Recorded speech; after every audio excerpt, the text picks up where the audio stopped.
Next వీక్లో elimination definitely దివ్య అవుతుంది. ఈ పాటికే దివ్య అయిపోయి ఉండాలి.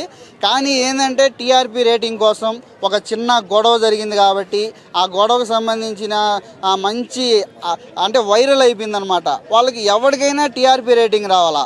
ఇప్పుడు మనం జనాలు అనుకుంటూ ఉంటారనమాట, అబ్బా ఇప్పుకునే వాళ్ళని తీసుకొచ్చి కూర్చోబెడతారు, సినిమా వాళ్ళని తీసుకొచ్చి కూర్చోబెడతాడు, ఎందుకంటే వాళ్ళకి టీఆర్పీ రేటింగ్.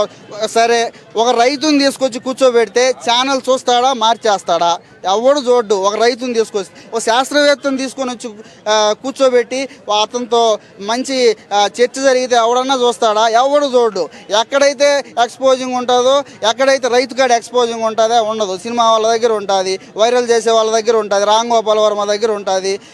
అటువంటి వాళ్ళని ఇప్పుడు మనం అనుకుంటాను, నేను కూడా అంట, అబ్బా రైతుని తీసుకొచ్చి మామూలుగా ఇప్పుడు చేయొచ్చు కదా, ఇంటర్వ్యూ చేయొచ్చు కదా అంట. అంటే ఊరికే మాటలే. రైతుని తీసుకొచ్చి చూస్తే ఎవడన్నా చూస్తాడా? నేనే ఫస్ట్ మార్చేస్తా.